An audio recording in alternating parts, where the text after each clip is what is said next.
Hi everyone, welcome to Grow Malayalam. അപ്പം ഞാൻ ഈ ഒരു മാസം തൊട്ട് നല്ല പ്രൊഡക്റ്റീവ് ആവണമെന്നാണ് വിചാരിക്കുന്നത്. അപ്പോൾ കുറച്ച് പ്ലാനിങ് ഒക്കെ ചെയ്തിട്ടുണ്ട്.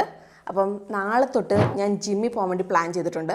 ശനിയാഴ്ച ദിവസം ഗ്രോസറി ഷോപ്പിംഗ്, സൺഡേ ഫൈനാൻഷ്യൽ പ്ലാനിങ്ങിന് വേണ്ടി മാറ്റി വെച്ചേക്കുക. പക്ഷേ എങ്ങനെ ഇപ്പം എൻ്റെ ഫൈനാൻഷ്യൽ പ്ലാനിങ് ഒക്കെ തുടങ്ങുമെന്നാണ് ഞാൻ ആലോചിക്കുന്നത്. ഞാനിപ്പം ഓൾറെഡി സേവ് ചെയ്യുന്നൊക്കെ ഉണ്ട്. പക്ഷേ എങ്ങനെ ഈ പണമൊക്കെ ഒന്ന് ഇരട്ടിയാക്കുക? അപ്പം എൻ്റെ ഈ ഒരു സമ്പത്തൊക്കെ കൂട്ടാൻ എന്തെങ്കിലും ഒരു മാജിക്ക് വേണം. എന്തായാലും എനിക്ക് തോന്നുന്നേ ഇതിനായിട്ട് ഇക്വിറ്റി മ്യൂച്വൽ ഫണ്ട് എന്ന് നമ്മുടെ ആ സീക്രട്ട് ആയുധം എടുക്കേണ്ട സമയമായി. അപ്പം ഈ ഒരു സീക്രട്ട് വെപ്പനെ കുറിച്ച് നിങ്ങൾക്ക് അറിയാവോ? ഇല്ല? എന്നാൽ ഞാൻ നിങ്ങൾക്ക് അത് പറഞ്ഞുതരാം.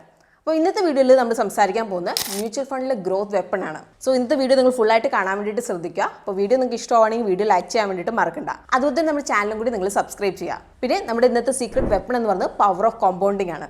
So let's begin today's video.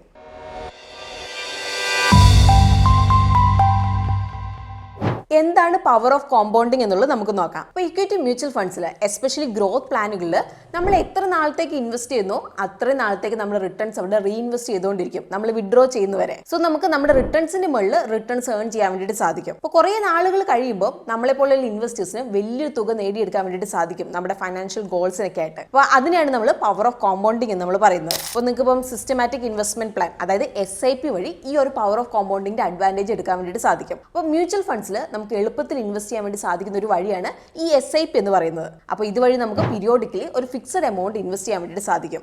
അതായത് വീക്ക്ലിയോ അല്ലെങ്കിൽ മന്ത്ലിയോ ക്വാർട്ടർലിയോ ആനുവലിയോ അല്ലെങ്കിൽ സെമി ആനുവലി ഒക്കെ. അപ്പോൾ ഈ ഒരു SIP വഴി നമ്മൾ തുടർച്ചയായിട്ട് ഒരു ചെറിയ എമൗണ്ട് വെച്ച് ഇക്വിറ്റി ഫണ്ട്സിലേക്ക് ഇൻവെസ്റ്റ് ചെയ്യുന്ന വഴി നമുക്ക് ലോങ് ടേം ഫൈനാൻഷ്യൽ ഗോൾസ് നേടിയെടുക്കാൻ വേണ്ടിയിട്ട് സാധിക്കും. ഇനി എങ്ങനെയാണ് ഇക്വിറ്റി ഫണ്ടിൽ പവർ ഓഫ് കോമ്പൗണ്ടിങ്ങിന് ബെനിഫിറ്റ് നൽകുന്നത് എന്നുള്ളത് നോക്കാം. അപ്പോൾ ആദ്യത്തെ കാര്യം, ഇക്വിറ്റി ഫണ്ട്സ് പല കമ്പനികളുടെ ഷെയർസിലേക്കായിരിക്കും ഇൻവെസ്റ്റ് ചെയ്യുന്നത്. അപ്പോൾ ഇവിടെ fund managers equity fund type അനുസരിച്ച് ഇൻവെസ്റ്റ് ചെയ്യും. പല സെക്ടേഴ്സിലേക്കും ഇൻഡസ്ട്രീസിലേക്കും അതുപോലെ തന്നെ പല മാർക്കറ്റ് ക്യാപിറ്റലൈസേഷനുള്ള കമ്പനികളിലേക്കൊക്കെ അവർ ഇൻവെസ്റ്റ് ചെയ്യും. ഒരു എക്സാമ്പിൾ പറയുകയാണെങ്കിൽ ഫ്ലെക്സി ക്യാപ് ഫണ്ട്സിന് ഏത് സെക്ടർ, ഇൻഡസ്ട്രി അതുപോലെ തന്നെ ഏതൊരു മാർക്കറ്റ് സെഗ്മെന്റിലേക്ക് ഇൻവെസ്റ്റ് ചെയ്യാനുള്ള ഫ്ലെക്സിബിലിറ്റി ഉണ്ട്. ഇപ്പോൾ നമ്മൾ Motilal Oswald flexi cap fund portfolio നോക്കുകയാണെങ്കിൽ ഇങ്ങനെയാണ് അത് ഇൻവെസ്റ്റ് ചെയ്തിരിക്കുന്നത് നമുക്കിപ്പോൾ കാണാൻ വേണ്ടിയിട്ട് സാധിക്കും. ഇപ്പം ഇക്വിറ്റി ഫണ്ട്സ് അവർ ഇൻവെസ്റ്റ്മെന്റ് ഡിസിഷൻസ് എടുക്കുന്നത് അവർ ഇൻവെസ്റ്റ്മെന്റ് ഇൻസ്ട്രക്ഷൻ അതുപോലെ സ്റ്റൈലൊക്കെ അനുസരിച്ചാണ്.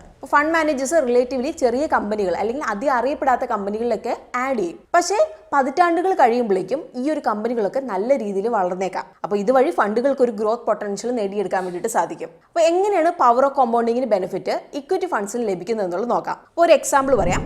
1981 എസ്റ്റാബ്ലിഷ് ചെയ്ത ഇൻഫോസിസ് നമുക്ക് എടുക്കാം. 1993 ഈ ഒരു കമ്പനി സ്റ്റോക്ക് എക്സ്ചേഞ്ചിൽ ലിസ്റ്റ് ചെയ്യപ്പെടുന്നത്. ഇപ്പോൾ ഫണ്ട് മാനേജേഴ്സ് ഈ ഒരു കമ്പനിയിൽ ആദ്യമേ ഇൻവെസ്റ്റ് ചെയ്തിരുന്നെങ്കിൽ ഇപ്പോൾ ഇൻഫോസിസ് വലിയൊരു കമ്പനിയായി വളർന്നപ്പം ആ ഒരു വളർച്ചയുടെ നേട്ടം അവർക്ക് നേടിയെടുക്കാൻ വേണ്ടി സാധിച്ചേനെ. അപ്പോൾ ഇങ്ങനെ ചെയ്യുമ്പോൾ ഇക്വിറ്റി ഫണ്ട്സും ഈ ഒരു സ്റ്റോക്സിന്റെ ഗ്രോത്തിലേക്ക് ഭാഗമാവുകയാണ് ചെയ്യുന്നത്. അതുപോലെ തന്നെ ബൈ ടൈം അവർ കോമ്പൗണ്ടഡ് ഗ്രോത്തിന്റെ ബെനിഫിറ്റും അവർക്ക് ലഭിക്കും. പക്ഷേ ഫണ്ടിന്റെ പോർട്ട്ഫോളിയോയിലുള്ള എല്ലാ സ്റ്റോക്കും നല്ലപോലെ പെർഫോം ചെയ്യണമെന്നൊന്നുമില്ല. ചിലതൊന്നും പൊട്ടൻഷ്യൽ എത്തിയെന്ന് വരില്ല. അപ്പോൾ ഇതുകൊണ്ട് തന്നെ ഫണ്ട് മാനേജേഴ്സ് പോർട്ട്ഫോളിയോ റീബാലൻസിങ് നടത്തും. അതായത് നല്ല പെർഫോമൻസ് ഇല്ലാത്ത സ്റ്റോക്സ് ഒക്കെ ഒഴിവാക്കിയിട്ട് പുതിയ നല്ല സ്റ്റോക്സ് ഒക്കെ അവർ ആഡ് ചെയ്യും. ഇനി നമുക്ക് മ്യൂച്വൽ ഫണ്ടിലെ NAV എന്താണെന്നുള്ളത് നോക്കാം. അപ്പോൾ മ്യൂച്വൽ ഫണ്ട് സ്കീമിന്റെ യൂണിറ്റ് പ്രൈസിനെ റെപ്രസെന്റ് ചെയ്യുന്നതാണ് NAV, നെറ്റ് അസറ്റ് വാല്യൂ എന്ന് പറയുന്നത്. അപ്പോൾ മ്യൂച്വൽ ഫണ്ട്സ് വാങ്ങുന്നതും വിൽക്കുന്നതൊക്കെ NAVന്റെ ബേസിലാണ്. അപ്പോൾ NAV കാൽക്കുലേറ്റ് ചെയ്യുന്നത് ഓരോ ട്രേഡിംഗ് ഡേയുടെ എൻഡിലാണ്. NAVയുടെ ഫോർമുല വരുന്നത് ഇങ്ങനെയാണ്: total assets minus total liabilities divided by number of outstanding shares. അപ്പോൾ ഇവിടെ ടോട്ടൽ അസറ്റ്സ് എന്ന് പറഞ്ഞിട്ടുണ്ടെങ്കിൽ ടോട്ടൽ സ്റ്റോക്സ്, ബോൺസ് അതുപോലെ ഫണ്ട് ക്യാഷ് ഇൻവെസ്റ്റ്മെന്റ്സ് ആണ്. ഇനി ടോട്ടൽ ലയബിലിറ്റീസ് എന്ന് പറഞ്ഞാൽ ഫണ്ട് എക്സ്പെൻസ് ആണ്, like management fees, operational cost ഒക്കെ. ഇനി ഔട്ട്സ്റ്റാൻഡിംഗ് ഷെയർസ് എന്ന് പറഞ്ഞാൽ ഫണ്ട് ടോട്ടൽ ഇഷ്യൂഡ് യൂണിറ്റ്സ് ആണ്. ഇപ്പോൾ ഒരു ഇക്വിറ്റി ഫണ്ട് നെറ്റ് അസറ്റിൽ 20 കോടി ഉണ്ടെന്ന് വിചാരിക്കുക. അതുപോലെ 2 കോടി യൂണിറ്റ്സ് ഇഷ്യൂ ചെയ്തെന്നും വിചാരിക്കുക. അങ്ങനെയെങ്കിൽ NAV എത്രയാണ് വരിക? 20 കോടി ഡിവൈഡഡ് ബൈ 2 കോടി, അതായത് 10 രൂപയായിരിക്കും NAV. ഈ ഇക്വിറ്റി ഫണ്ട്സ് ഒക്കെ സ്റ്റോക്സിലേക്കാണ് ഇൻവെസ്റ്റ് ചെയ്യുന്നത്. അപ്പോൾ അതുകൊണ്ട് തന്നെ ബൈ ടൈം അവരുടെ വാല്യൂ കൂടും. അപ്പം അങ്ങനെ ആകുമ്പോൾ NAVയും കൂടും. അപ്പോൾ തുടർച്ചയായിട്ട് ഇപ്പോൾ ഒരു NAV കൂടുവാണെങ്കിൽ അത് കാണിക്കുന്നത് എന്താണ്? പോർട്ട്ഫോളിയോയിലുള്ള സ്റ്റോക്സ് വളരുന്നുണ്ടെന്നാണ്. ഇനി നമുക്ക് NAVനെ കുറിച്ചുള്ള കുറച്ച് കോമൺ മിത്സ് എന്തൊക്കെയാണെന്നുള്ളത് നമുക്ക് നോക്കാം. ഇപ്പം NAV കൂടുതലാണെങ്കിൽ ആ ഒരു ഫണ്ട് എക്സ്പെൻസീവ് ആണെന്ന് പറയും. അപ്പോൾ ഇതൊരു മിത്താണ്. ഇപ്പം NAV കൂടുതലാണെന്ന് പറഞ്ഞിട്ടുണ്ടെങ്കിൽ ആ ഒരു ഫണ്ട് എക്സ്പെൻസീവ് ആണെന്നല്ല അതിൻ്റെ അർത്ഥം. ഇത് ഫണ്ടിന്റെ പാസ്റ്റ് ഗ്രോത്ത് ആണ് കാണിക്കുന്നത്. അതുപോലെ ഫ്യൂച്ചർ റിട്ടേൺസിൽ ഇമ്പാക്റ്റ് ഒന്നുമില്ല. ഇനിയിപ്പം NAV കുറവാണെങ്കിൽ റിട്ടേൺസ് കൂടുതലായിരിക്കും എന്ന് പറയും. അപ്പം ഇതും ഒരു മിത്താണ്. ഇപ്പം NAV കുറവാണെങ്കിൽ അതിൻ്റെ അർത്ഥം ഹയർ റിട്ടേൺസ് എന്നല്ല. അപ്പം മ്യൂച്വൽ ഫണ്ട് റിട്ടേൺസ് പെർഫോമൻസ് അനുസരിച്ചാണ്, അല്ലാതെ NAV നോക്കിയിട്ടല്ല. ഇപ്പോൾ ഒരു മ്യൂച്വൽ ഫണ്ട് ലോഞ്ച് ചെയ്തപ്പം അവരുടെ NAV 10 രൂപയൊക്കെ ആയിരിക്കും അവർ സെറ്റ് ചെയ്യുന്നത്. അപ്പോൾ നാളുകൾ കഴിയുമ്പോൾ ആ ഒരു ഫണ്ട് പോർട്ട്ഫോളിയോയിൽ വളരുന്നതനുസരിച്ച് NAVയും കൂടും. അപ്പോൾ NAVയിൽ ഈ ഗ്രോത്ത് കാണിക്കുന്നത് പവർ ഓഫ് കോമ്പൗണ്ടിങ് ആണ്. 1995 HDFC flexi cap fund launch ചെയ്ത് 10 രൂപ NAV യോടാണ്. ഇപ്പോൾ 2025 ജാനുവരി 20 പ്രകാരം നിലവിലെ NAV എന്ന് പറയുന്നത് 1960.22 ആണ്. ഫണ്ട് തുടങ്ങി അന്ന് നിങ്ങൾ ഒരു 50,000 രൂപ ഇൻവെസ്റ്റ് ചെയ്തിരുന്നെങ്കിൽ ഇന്ന് നിങ്ങൾക്ക് 5000 യൂണിറ്റ്സ് കിട്ടിയേനെ. അങ്ങനെയെങ്കിൽ അതിന്റെ മൂല്യം എന്ന് പറയുന്നത് നമുക്ക് കിട്ടിയ 5000 യൂണിറ്റ്സ് ഇൻറ്റു ഇന്നത്തെ NAV വാല്യൂ 1960.22 രൂപ, അതായത് 98 ലക്ഷം രൂപയായനെ. സോ ഇക്വിറ്റി ഫണ്ട്സിലെ പവർ ഓഫ് കോമ്പൗണ്ടിങ് ബെനിഫിറ്റ് എന്ന് പറയുന്നത് ഇതാണ്. ഇപ്പം equity fund managers portfolio rebalance ചെയ്യുമ്പോൾ നല്ലപോലെ പെർഫോം ചെയ്യുന്ന സ്റ്റോക്സിലേക്കായിരിക്കും ഫോക്കസ് ചെയ്യുന്നത്. അതുപോലെ തന്നെ പോർട്ട്ഫോളിയോയിൽ പെർഫോമൻസ് മോശമായതൊക്കെ ഒഴിവാക്കും. അപ്പോൾ അതുകൊണ്ട് തന്നെ ലോങ് റണ്ണിൽ ഇക്വിറ്റി ഫണ്ട്സിന് സ്ട്രോങ് പെർഫോമൻസ് കാഴ്ചവെക്കാൻ വേണ്ടി സാധിക്കും. അപ്പോൾ ഈ ഒരു പെർഫോമൻസ് ഹൈലൈറ്റ് ചെയ്യുന്നത് പവർ ഓഫ് കോമ്പൗണ്ടിങ്, ലോങ് ടേമിലേക്ക് ഇൻവെസ്റ്റ് ചെയ്യുന്നതിന്റെ ഇമ്പോർട്ടൻസ്, അതുപോലെ തന്നെ ഒരു കൺസിസ്റ്റന്റ് പോർട്ട്ഫോളിയോ ഗ്രോത്ത് നേടിയെടുക്കുന്നതാണ്. അപ്പം നിങ്ങളിവിടെ മനസ്സിലാക്കേണ്ട ഒരു കാര്യം ഇതാണ്, കോമ്പൗണ്ടിങ്ങിന്റെ മാജിക് നടക്കണമെങ്കിൽ ഇക്വിറ്റി ഫണ്ട്സിലേക്ക് നമ്മൾ ലോങ് ടേമിലേക്ക് നമ്മൾ ഇൻവെസ്റ്റ് ചെയ്യേണ്ടത് വളരെ ഇമ്പോർട്ടന്റ് ആണ്. അപ്പോൾ NAV വാല്യൂ കൂടുന്ന വഴി നമുക്ക് ഇക്വിറ്റി മ്യൂച്വൽ ഫണ്ട്സിന്റെ കോമ്പൗണ്ടിങ് മാജിക് നമുക്ക് കാണാൻ വേണ്ടി സാധിക്കും. അപ്പോൾ നല്ല സ്ട്രോങ് ഗ്രോത്ത് പൊട്ടൻഷ്യൽ ഉള്ള കമ്പനികളിലേക്ക് ഇക്വിറ്റി ഫണ്ട്സ് ഇൻവെസ്റ്റ് ചെയ്യുമ്പോഴാണ് ഇത് സംഭവിക്കുന്നത്. അപ്പോൾ ഇതുവഴി ഫണ്ടുകൾക്ക് നല്ലൊരു പെർഫോമൻസ് ബൈ ടൈം നേടിയെടുക്കാൻ വേണ്ടി സാധിക്കും.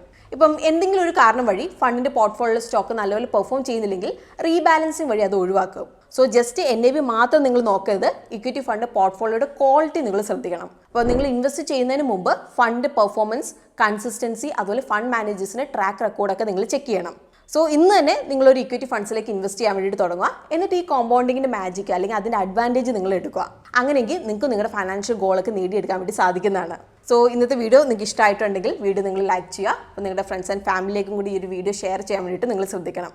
പിന്നെ ഇതുപോലെയുള്ള ഇൻഫോർമേറ്റീവ് വീഡിയോസായിട്ട് നമ്മുടെ ചാനൽ ഗ്രോ മലയാളം കൂടി നിങ്ങൾ സബ്സ്ക്രൈബ് ചെയ്യുക. സോ നമുക്ക് പുതിയൊരു വീഡിയോ ആയിട്ട് വീണ്ടും കാണാം. അതുവരെ take care, happy investing and bye from Rincy.